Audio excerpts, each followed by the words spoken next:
Naughty world की family में आपका वेलकम है। लाइक कीजिए, शेयर कीजिए और सब्सक्राइब कीजिए और बेल आइकन को प्रेस कर दीजिए और कमेंट करना ना भूलें और नई नई कहानी का आनंद लें। ये कहानी मुझे मेरे एक दोस्त ने शेयर की है और जिस इंसान के साथ यह भयानक हादसा हुआ था वह मेरे दोस्त के छोटे वाले अंकल हैं जिनका नाम है अविनाश। तो मेरा जो दोस्त है वो अपने पूरे परिवार के साथ राजस्थान के जयपुर में रहता है, लेकिन उनका अंकल यानी कि अविनाश जयपुर ना रहकर राजस्थान के भीलवाड़ा शहर में रहते हैं, जहां पर कपड़े बनाने का काफी ज्यादा कारोबार होता है।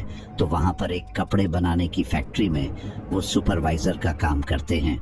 अविनाश काफी पढ़े लिखे हैं और वो कभी भी भूत प्रेत जैसी चीजों पर विश्वास नहीं करते हैं। जब उनके सामने कोई ऐसी बातें करता है तो वो उसे मूर्ख कहने लगते हैं। लेकिन एक बार अविनाश के साथ एक ऐसी घटना घटित होती है जिसके बाद वो आज तक उस सदमे से बाहर नहीं निकल पाए हैं। आज भी वो उस जगह की ओर जाते हैं तो उनके मन में भय बैठ जाता है।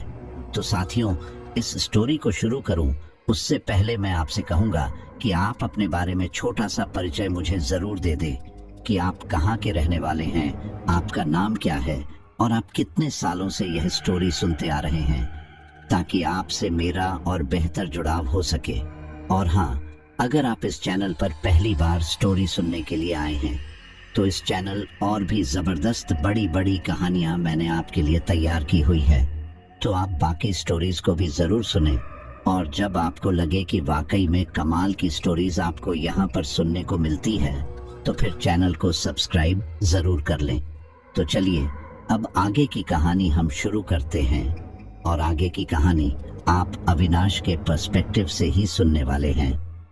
नमस्कार साथियों, मैं हूं अविनाश और जैसा कि आपको मेरे बारे में पता चल ही चुका है कि मैं राजस्थान के भीलवाड़ा शहर में एक कपड़ा बनाने वाली फैक्ट्री में सुपरवाइजर का काम करता हूं। वैसे तो मेरी ड्यूटी दोनों ही शिफ्टों में होती है। मुझे 15 दिन नाइट शिफ्ट में गुजारने होते हैं और बाकी 15 दिन की नौकरी डे शिफ्ट में करनी होती है। जब से फैक्ट्री में मेरी दूसरी पारी की शिफ्ट ड्यूटी लगी थी तब से रात्रि में घर जाने में काफी देर हो जाया करता थी। ऑफिस से घर की दूरी यही करीब 1 किलोमीटर की रही होगी। जब तक बहुत जरूरी ना हो, रात में घर आने जाने के क्रम में रास्ते में पड़ने वाली सुनसान और संकरी गलियां जिनसे होते हुए घर जल्दी पहुंच तो सकता था, पर उन्हें पकड़ना मैं पसंद न करता था, क्योंकि एक तो वहां घात लगाकर बैठे चोर उचक्कों का खतरा रहता, तो दूसरी तरफ कुत्ते बहुत भौंकते थे उधर, जिनसे मुझे बड़ा डर लगता। इसलिए हमेशा पक्की सड़क वाली मुख्य मार्ग से ही घर लौटा करता। अब एक बार क्या हुआ कि मुझे फैक्ट्री में काम करते करते काफी टाइम हो गया, क्योंकि उस दिन माल भरने के लिए गाड़ी आई हुई थी और उस माल को गाड़ी में लोड करने के चक्कर में मुझे फैक्ट्री में ही काफी रात हो गई थी। उस रात हवा बहुत तेज चल रही थी, मानो जोरों की बारिश होने वाली हो। रात के 12 बजने को आए हैं, बच्चे भी सो गए होंगे। पत्नी सुप्रिया भी मेरे बिना खाना नहीं खाती, खाली पेट वह भी मेरी राह देखती होगी। यही सब सोचते और टिफिन बॉक्स हाथ में लटकाए मैं तेज कदमों से घर की तरफ निकल पड़ा। कुछ दूर चलने के बाद आज उस संकरी और कच्ची गली की राह ले लिया ताकि जल्दी से घर पहुंच सकूं। हालांकि मैं कभी भी इसे गली से जाना पसंद नहीं करता था, जिसका कारण मैंने आपको पहले ही बताया है। लेकिन क्योंकि उस दिन मैं काफी लेट हो गया था तो मजबूरन मुझे उस गली के रास्ते को पकड़ना पड़ा। इतनी रात और ऊपर से यह सुनसान और संकरी गली। मुझे डर भी लग रहा था क्योंकि कुत्ते सतर्क होते दिखने लगे थे, मानो कोई अनजाना अनचाहा मेहमान चला आ रहा हो उनकी तरफ।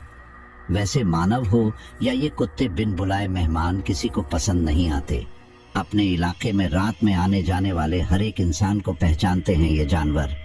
किसी तरह मैं डर डर के आगे बढ़ता रहा। चोरों का ख्याल मन में आते ही शादी में मिली वो कलाई घड़ी खोलकर जेब में डाल ली। सासू माँ की अमानत वह घड़ी उनकी आन बान और शान थी, जिसका कुशल क्षेम वह अक्सर पूछ ही लिया करती थी। सुनहरे रंग की उस घड़ी की उच्च गुणवत्ता से सभी को परिचित कराने में गौरवान्वित महसूस करते उनके चेहरे पर उठता वो चमक देखते ही बनता था। नहीं चाहता था कि मेरी पूज्यनीय सासू माँ के मन को तनिक भी ठेस पहुंचे। इधर गली में भीतर की ओर बढ़ने पर अब वह और संकरी हो चली थी। इतनी सकरी कि 2 से 3 आदमी एक साथ आ जाएं तो आगे पीछे होकर चलना पड़ता। फिर सड़क कच्ची भी थी और कहीं कहीं से टूटी फूटी सो अलग। बड़े धैर्यवान होंगे इस गली के निवासी, जो इन रास्तों से रोज आते जाते होंगे। मैं महसूस कर रहा था कि 2 चीजें इस वक्त तेजी से चल रही हैं। एक तो मेरे दिमाग में बिना सिर पैर की बातें, और दूजे गली में बढ़ते मेरे कदम। थोड़ा चलने के बाद एक मोड़ आया जहां एक मस्जिद पड़ता था। मस्जिद के ऊपर लगे बड़े भोपू वाले लाउडस्पीकर के अलावा उस अंधियारे में और कुछ भी बड़े ही मुश्किल से दिख पा रहा था। पर मैं महसूस कर पा रहा था कि वहां अब बड़ी भीनी सी खुशबू फैली थी। साथ ही ठंड भी थोड़ी थोड़ी बढ़ चुकी थी। अपनी धुन में मैं अपने गंतव्य की ओर बढ़ता रहा। थोड़ा ही आगे बढ़ा था कि पीछे से किसी के कदमों की आहट सुनाई देने लगी। अभी तक कोई तो न था मेरे आसपास। यकायक यह किधर से आ गया? कौन है ये? कोई कुत्ता, कोई चोर, या फिर मेरा भ्रम? डर भी लग रहा था। न लूटना चाहता था मैं, और न ही इंजेक्शन लेने का मन था। इसी संशय में मेरे कदम और तेज होने लगे, पर कदमों की वो आहट अभी भी मेरा पीछा कर रही थी। अभी तक डरावनी होती यह अंधेरी गली भी खत्म नहीं हुई थी। इसे पार करने में थोड़ा और समय लगने वाला था, पर अब मुझसे रहा न गया और बड़ी हिम्मत करके पलटकर देख ही लिया। पलटकर देखा तो मेरे रोंगटे खड़े हो गए। अचानक से ऐसा लगा जैसे मेरे दिल ने मानो धड़कना बंद कर दिया हो। आधी रात को इस सुनसान सड़क पर मेरे अलावा सफेद साड़ी में लिपटी हुई एक औरत मुझे दिखाई दे रही थी, और वो बड़े ही तेज कदमों से मेरी तरफ बढ़ती चली जा रही थी। तेज कदमों से बढ़ी चली आ रही उस स्त्री को देखकर जान पड़ रहा था मानो उसे भी इस अंधेरी तंग गली का एकाकीपन डसने लगा हो। सफेद साड़ी में लिपटी होने की वजह से उसे इस अंधेरे में भी आसानी से देख पा रहा था। मन को अब इत्मीनान हुआ और शांत चित्त होकर सहजता से आगे बढ़ता रहा। अचानक से महसूस हुआ जैसे वह स्त्री ठीक मेरे पीठ पीछे खड़ी होकर मुझे आवाज लगा रही हो, थोड़ा रुकिए। अचानक मैं दोबारा पलटा, देखा कि सच में पीठ पीछे खड़ी वह तरुणी मुझसे कुछ कहना चाह रही थी। तीखे नैन नक्श, ओजस्वी चेहरा, सुराहीदार कमर, पिंडलियों तक छूते सुनहरे घने बाल। कदकाठी से वह कोई अप्सरा मालूम पड़ रही थी। सफेद साड़ी में खड़ी वह स्त्री अंधेरे को चीरती हुई अपनी एकमात्र उपस्थिति दर्ज करा रही थी। मैंने पूछ लिया, जी कहिए, क्या बात है? जवाब में उस स्त्री ने निवेदन किया कि कृपया साथ साथ चलिए, अंधेरा होने की वजह से मुझे डर लग रहा है। तब पता चला कि हम दोनों की हालत एक जैसी ही थी। मैंने भी सहमति में अपना सिर हिला दिया। अब हम दोनों एक साथ आगे बढ़े जा रहे थे। इतनी रात गए इस सुनसान गली में, वो भी अकेले घर से बाहर निकलने का कारण मैंने उस स्त्री से जानना चाहा, परंतु कोई उत्तर न मिला। फिर मैंने चुप रहने में ही अपनी भलाई समझी। कुछ पल के बाद जवाब आया, वो मेरा घर पीछे मोड़ पर ही है। किसी की जिंदगी और मौत का सवाल है, इसीलिए मुझे अभी निकलना पड़ा। आप भले आदमी लगे, इसीलिए मैं आपके पीछे पीछे हो ली। किसी अनजान पर इतनी रात में भरोसा करने की बात सुनकर थोड़ा अजीब लगा, पर कभी कभी जरूरत पड़ने पर ऐसा करना पड़ता है, मैं समझ सकता था। और हम लोग साथ साथ आगे बढ़ते रहे। तभी उस स्त्री ने अपना हाथ मेरी तरफ बढ़ाया। उसके हाथों में एक चमकती हुई अंगूठी थी। मेरे मुंह से अनायास ही निकला, क्या है ये?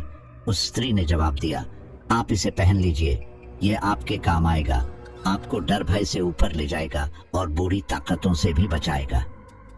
उसे साफ इनकार करते हुए मैंने खुद को उस अंगूठी से दूर किया और थोड़ा पीछे खिसका। मैंने कहा, देखिए, ऐसा है कि मैं इन सब दकियानूसी बातों में यकीन नहीं करता, इसलिए बेहतर होगा कि आप इसे मुझसे दूर रखें। मैंने बेरुखीपूर्ण जवाब देकर उस अंगूठी को लेने से साफ इनकार कर दिया।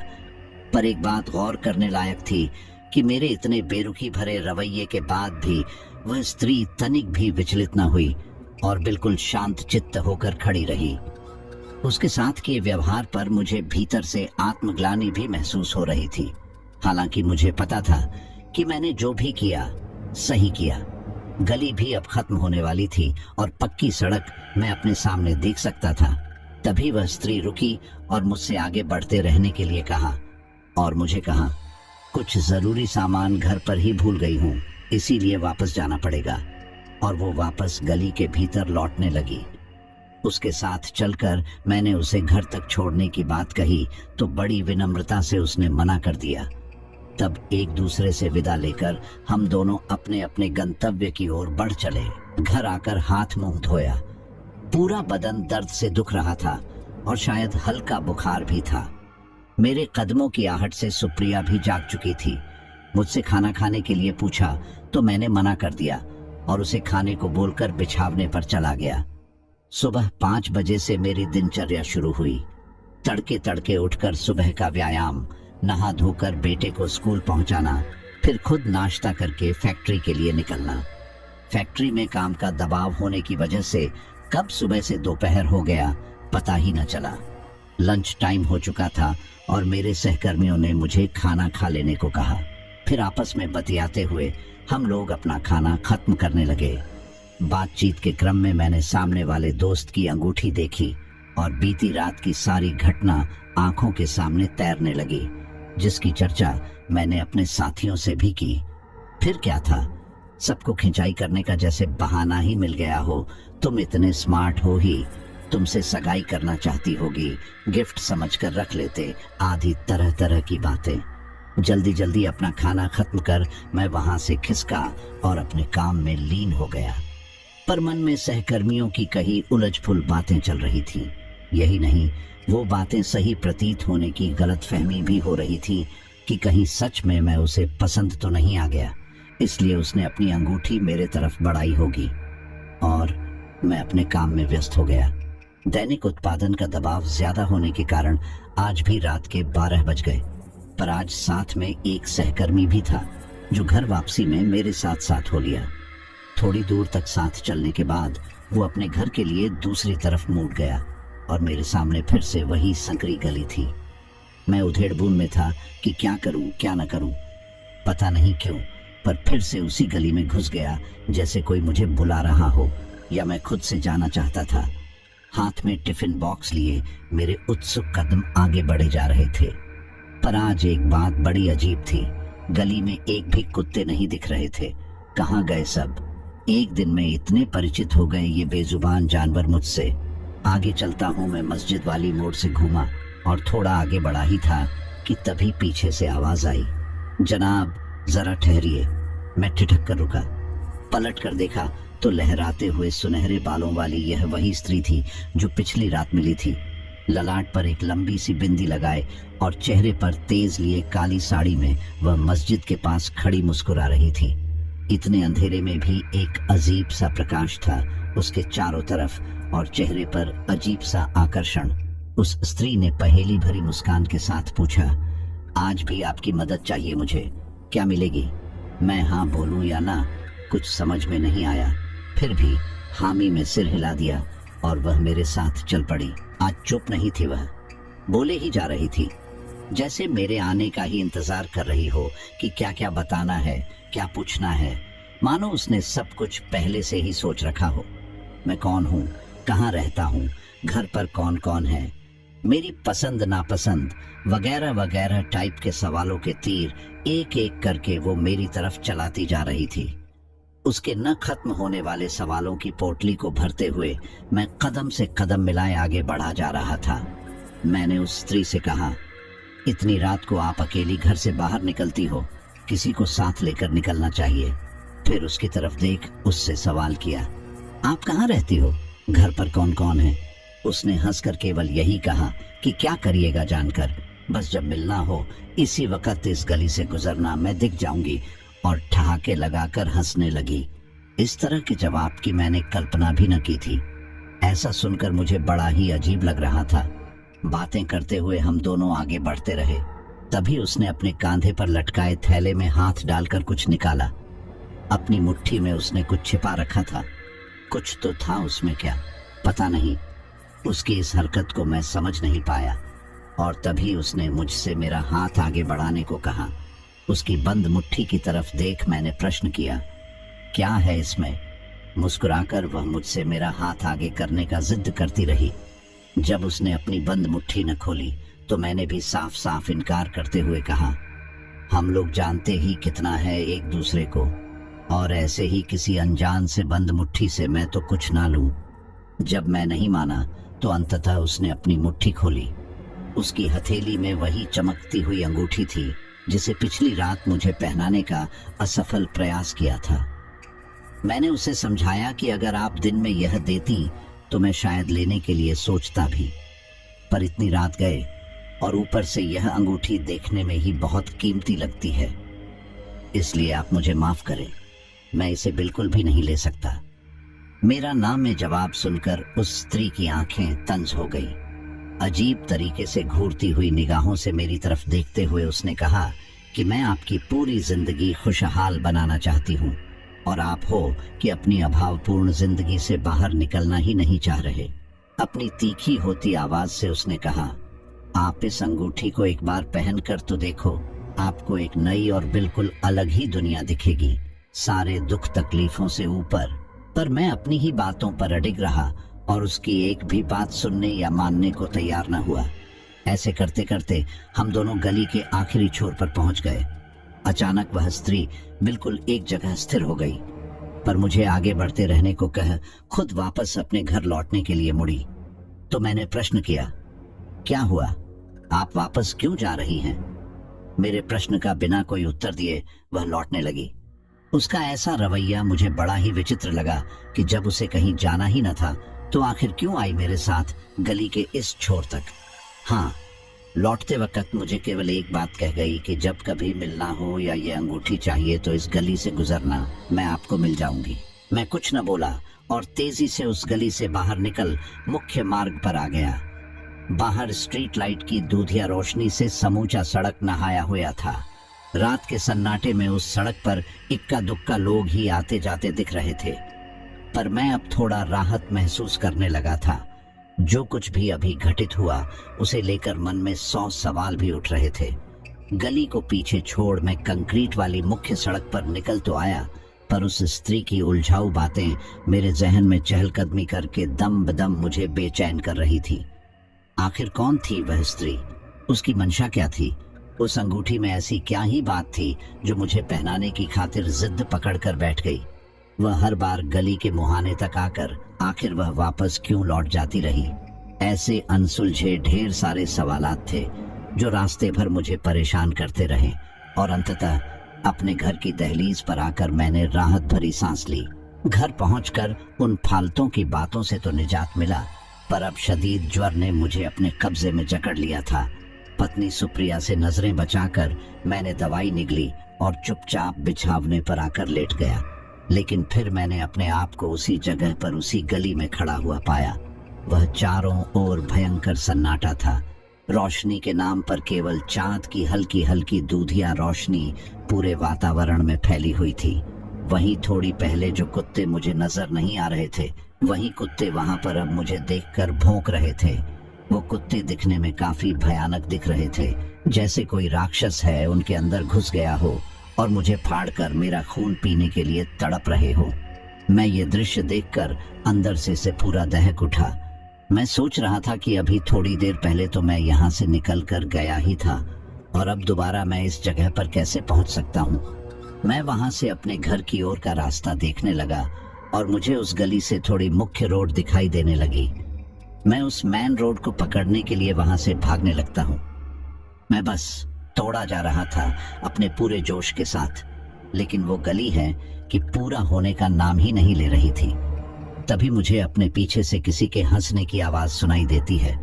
वो आवाज मुझे कुछ जानी पहचानी सी हुई महसूस होती है, और जब आवाज और तेज होती है तो मुझे ध्यान में आया कि ये तो उसी औरत की आवाज है जो मुझे 2 दिन से लगातार इस गली में मिल रही है। मेरी पीछे मुड़ने की हिम्मत नहीं हुई। मैं बस दौड़ा जा रहा था अपनी पूरी ताकत के साथ, लेकिन न तो वो गली खत्म होने का नाम ले रही थी और न ही उस औरत की वो हंसने वाली आवाज थम रही थी।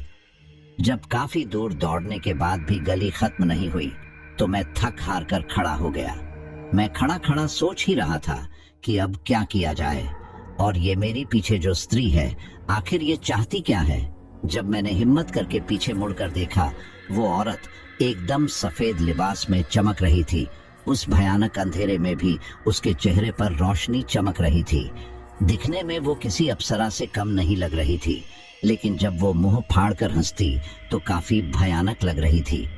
वो धीरे धीरे मेरी ओर आगे बढ़ती जा रही थी और बोले जा रही थी कि तुम मुझसे दूर क्यों जा रहे हो? मैं कब से तुम ये कह रही हूँ कि ये अंगूठी पहन लो, लेकिन तुम हो कि मेरी अंगूठी पहन ही नहीं रहे हो। अगर तुम एक बार मेरी इस अंगूठी को पहन लोगे तो तुम्हारी पूरी जिंदगी बदल जाएगी। जिस जिंदगी में अभी तुम जी रहे हो वो नरक से भी बदतर है। इस अंगूठी को पहन लोगे तो तुम्हें मेरी जैसी ऐसी न जाने कितने ही अप्सरा और मिलेगी। बस तुम एक बार ये अंगूठी पहन लो। लेकिन उसकी आवाजें मेरे ऊपर कोई असर नहीं डाल रही थी। मैं तो अपने ही सवालों से अंदर ही अंदर जूझ रहा था कि अभी थोड़ी देर पहले तो मैं यहाँ से निकल गया था, लेकिन दोबारा ये औरत मेरे सामने कैसे आ सकती है। मैं उससे बोला कि अभी मैंने थोड़ी देर पहले तो तुमको मना किया ही था कि तुम्हारी दी हुई अंगूठी बिल्कुल नहीं पहनूंगा, और मुझे जरा ये बताओ कि अभी थोड़ी देर पहले तो मैं यहाँ से चला गया था, अब दोबारा मैं इस जगह पर कैसे पहुंच गया? मेरे इतना बोलते ही वो औरत फिर से जोर जोर से हंसने लगती है, लेकिन इस बार वो हंसी धीरे धीरे एक भयानक आवाज में बदलने लगती है। वो चेहरा जिसे देखकर मैं मदहोश हो रहा था, वो चेहरा धीरे धीरे एक भयानक चेहरे में बदलता जा रहा था और वो अपने मुंह को मेरी ओर बढ़ाती जा रही थी। मैं अपने पैर धीरे धीरे पीछे की ओर खींच रहा था। इस वक्त मेरे पूरे शरीर का खून सूख चुका था। मेरे पैरों में चलने की हिम्मत नहीं बची थी। हलक से आवाज बाहर नहीं निकल पा रही थी। चेहरा पसीने में ऐसा हो गया था जैसे तो अभी नहा कर निकला हूँ। धीरे धीरे वो चेहरा और भयानक होता है और किसी शेर के मुंह के जैसे वो चेहरा फाड़ने लगता है और मेरे चेहरों को अपने अंदर निगलने की कोशिश करते हुए झट से मेरे ऊपर आ गिरता है। मैं जोर से चिल्ला उठता हूँ। अचानक से मेरी आंखें खुलती हैं। सामने देखा तो मेरी पत्नी सुप्रिया मेरे माथे पर ठंडी ठंडी पट्टियां रख रही थी। मैंने भगवान को धन्यवाद दिया कि चलो ये एक सपना था। मुझे लगा कि आज तो मेरी जान सच में निकल गई है। शायद मेरी पत्नी सुप्रिया को मेरी बुखार की भनक लग चुकी थी, तभी तो वो मेरे माथे के ऊपर ठंडी पट्टियां रखने लगी थी। अचानक मुझे ऐसे घबराते हुए देखकर सुप्रिया ने कहा, 2 दिनों से आपकी तबीयत नासाज लग रही है, कल चलकर किसी अच्छे डॉक्टर से दिखा लीजिए। सुप्रिया की बातों के जवाब में मैंने केवल हाँ में सिर हिला दिया और आंखें मूंद कर सोने की कोशिश करने लगा। उसने भी फिर आगे कोई टोका टाकी नहीं की। अगली सुबह नींद खुली तो ज्वर से तो निजात मिल चुका था, पर सिर भारी सा लगा, इसलिए आंखें मूंद निढाल सा बिस्तर पर ही पड़ा रहा। सुप्रिया ने ही फिर बच्चों को तैयार कर उन्हें स्कूल पहुंचाया। लौटकर जब वह वापस आई तो रसोई के काम जुट गई। मैं अभी तक बिस्तर पर ही उनींदे पड़ा हुआ था। आज काम पर भी जाना मुश्किल ही लगा। पत्नी की निगाहें रसोई से मेरी थाह लेती रही और अपने काम निपटाकर वह मेरे सिरहाने आकर बैठी और बोली, कुछ बात है क्या? पिछली 2 रातों से आपको परेशान देख रही हूँ, जैसे उसे मेरे साथ बीती सारी बातों की थाह लग चुकी थी। मैंने भी कुछ छिपाना मुनासिब न समझा और बीते 2 रातों से उस गली में घट रही सारी घटनाओं को जस का तस बता डाला। सारी बातें सुन सुप्रिया के स्मित चेहरे पर चिंता की लकीरें उभरने लगी थी, पर अपने अजाब को भीतर छिपाकर उसने मुझे चिंता न करने की सलाह दी और वापस से गृह कार्य में तल्लीन हो गई। मैं भी पलकें झांप बिछावने पर लेटा रहा। थोड़ी ही देर बाद सुप्रिया की आवाज लगाने से मैंने अपनी आंखें खोली। नहा धोकर तैयार हो जाइए, मैंने घर पर किसी को बुलाया है। मेरे पूछने पर उसने बस इतना कहा कि जब आए तब खुद ही देख लीजिएगा। सच में घंटे भर बाद दरवाजे पर किसी की दस्तक हुई। अलख निरंजन। घर की चौखट पर खड़े कुल पुरोहित की आवाज लगाने से मैंने उधर पलट कर देखा। पत्नी सुप्रिया ने उन्हें घर के भीतर बुलाकर उनका आदर सत्कार किया और बैठने के लिए आसन दिया, पर कुल पुरोहित की नजर जैसे मुझ में कुछ तलाश रही थी। बड़े ध्यान से वह मुझे ही घूर रहे थे। सुप्रिया ने पुरोहित जी के आगे जलपान परोसा और पेट भर भोजन कराया। तत्पश्चात मेरी तरफ देख इशारे से उन्हें कुछ बताने की कोशिश करने लगी, पर जैसे कुलपुरोहित की टोनहाई आंखों ने मेरे मन की सारी बातें पढ़ ली थी और पलकें ढांप उन्होंने सुप्रिया को शांत रहने का इशारा किया।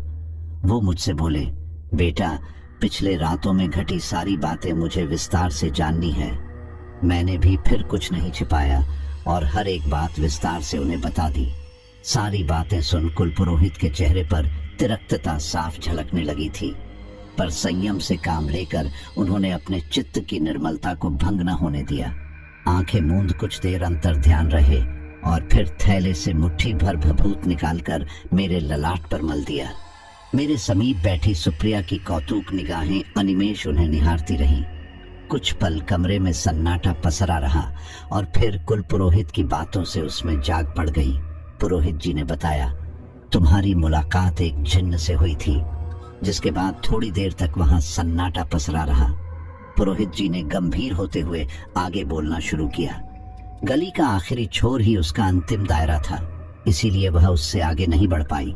हवा में फैली वो भीनी खुशबू या अचानक से ठंड का वो एहसास और कुछ नहीं, उस जिन्न की उपस्थिति का प्रमाण था। अपनी अंगूठी के माध्यम से वह तुम्हें उस पारलौकिक दुनिया में लेकर जाना चाहती थी। अगर भूल से भी तुमने वह अंगूठी पहन ली होती तो बड़ा अनिष्ट हो जाता। उनकी बातें सुन मैं भीतर तक कांप उठा था। सुप्रिया ने मेरा हाथ थामकर मुझे शांत किया। पुरोहित जी ने बताया, अब भयभीत होने वाली कोई बात नहीं, खतरा टल गया है।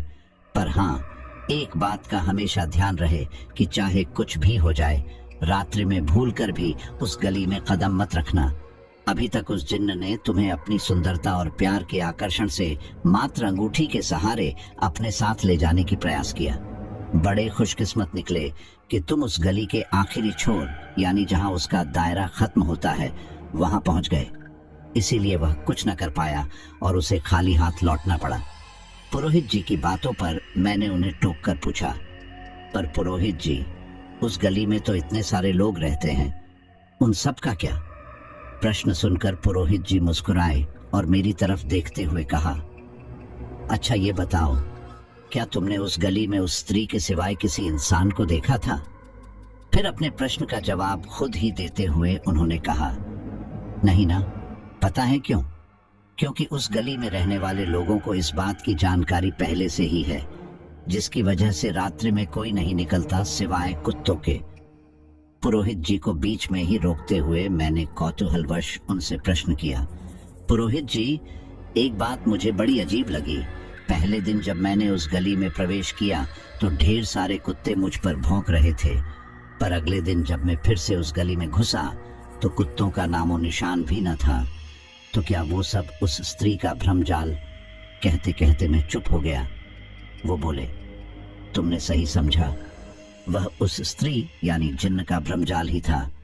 जिन्न बहुत शक्तिशाली होते हैं, वह किसी पर भी अपना प्रभाव आसानी से छोड़ सकते हैं और बड़ी आसानी से किसी को भी अपने वश में कर सकते हैं। तुम भाग्यशाली हो कि उसके चंगुल से बच निकले, और हो सके तो कुछ दिन के लिए अपनी शिफ्ट ड्यूटी सुबह की लगवा लो ताकि शाम होने से पहले ही घर लौट सको।